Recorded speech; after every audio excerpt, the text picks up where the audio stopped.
Square say Zimbabwe, welcome to our channel Zim Confessions and Deep Secrets. Kana karike kutanka kwa panel channel, please don't forget to subscribe. Kana chungoka subscriber, don't forget to comment and share this video. Nasema Zimbabwe tabikirai neno rwadza neno series anyihitika pa Mozambique aparkunzi Zimbabwean truck driver Aurayiwa KuMozambique during a protest. Azdaumira mushe there is a protest irwitika Mozambique. The opposition opposition party vari kuprotest vachitaura ivo vachitima elections akarigwa muZimbabwe.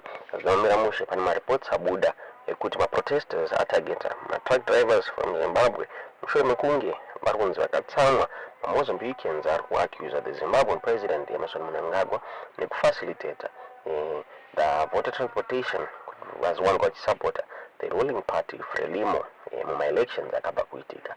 The incident iyi yashamisa vanhu vazhinji muZimbabwe. Inofunga the SABC News yakabuda ichiripota ichiti Zimbabwe's ruling party ZANU-PF is becoming a serious problem within the region yeSADC muZimbabwe. So the tragic death truck driver highlight a potential for Zimbabwean internal political activities could impact stability dzimwe nyika muregion. Ndikutaura kwatiri truck drivers are saying they are not safe.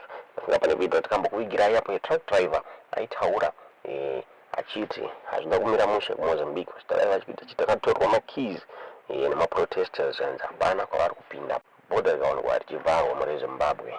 Nyaya iyi yakaburitswa neThe Zimbabwean Mail vachitaura ivo vachiti a Zimbabwean truck driver was tragically killed in Mozambique during a protest as tensions escalate over allegations of electoral interference. Reports suggest that protesters targeted the driver amid widespread anger, with some Mozambicans accusing Zimbabwean President Mnangagwa of facilitating voter transportation to support Mozambique's ruling party Frelimo in recent elections. The incident underscores growing frustrations in Mozambique, where accusations of external interference in the electoral process have fueled unrest.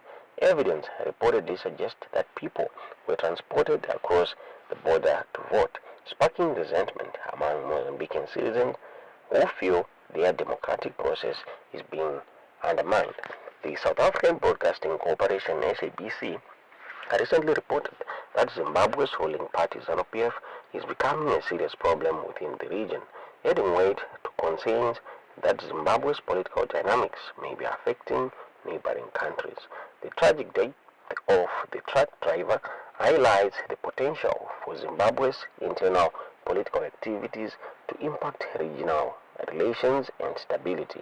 The incident has prompted calls for both Zimbabwean and Mozambican authorities to address the root cause of the tension and ensure the safety of cross-border workers amid the current turmoil.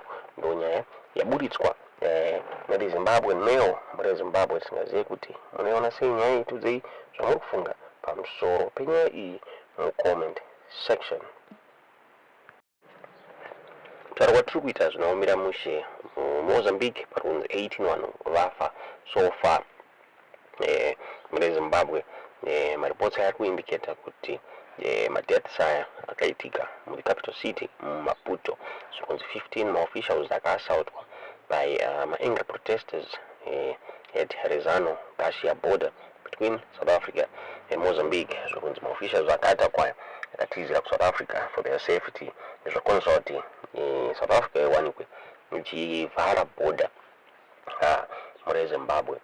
Zvinaumira mushe nyaya yakaburitswa neThe Zim-Eye vachitaura vachiti 18 people have died in post-election violence in Mozambique as the region struggles to address the unrest. Reports indicate the deaths occurred in capital Maputo, with 15 officials assaulted by angry protesters at the Rezano Garcia border between South Africa and Mozambique. The attacked officials fled into South Africa for safety, leading South African authorities to temporarily close the border. Unfortunately, we've closed the Lebombo port of entry. They have damaged Kilometer 4, a truck processing facility in Mozambique, explained the the Border Management Authority Commissioner Michael Masiapato. The official noted the protesters were headed towards the border, heading to the volatile situation. The unrest began shortly after Mozambique's election results were announced on October 24, which re-elected the ruling Frelimo party, with Daniel Chapo winning 71% of the vote, according to the controversial official count.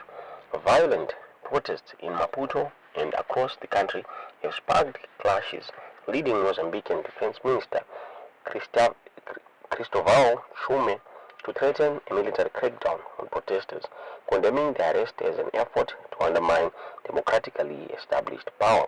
Opposition leader Venancio Motlani, who became second with 21% of the contested presidential poll, responded by organizing further protest, declared today Mozambique's Day of Freedom. The turmoil in Mozambique underscores a troubling pattern seen in many liberation movements turned governing parties across Southern Africa. Similar to Mozambique's Frelimo, nationalist parties such as Zimbabwe's ZANU-PF, South Africa's African National Congress, Namibia's SWAPO, Angola's MPLA, Tanzania's Chama cha Mapinduzi, and Botswana's recent ousted Botswana Democratic Party have grown increasingly detached from the very citizens they once vowed to represent. Originally held as heroes of independence, these parties have gradually adopted a liberation ownership mentality, viewing governance as an entitlement and through liberation struggles rather than a mandate bestowed by the people.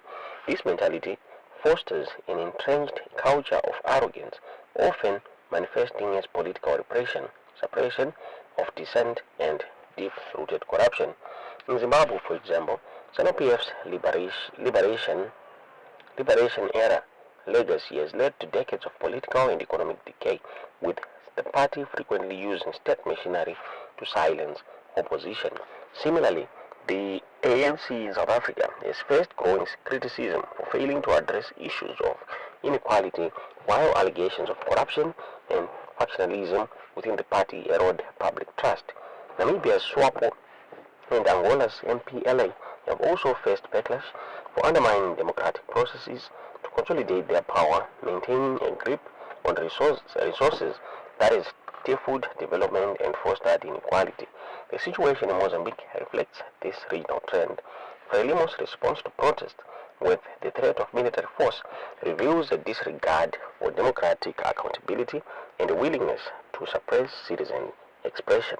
Despite calls for opposition group for transparency and fair election, Frelimo has resisted pressures for reform, seeking instead to retain control at all costs.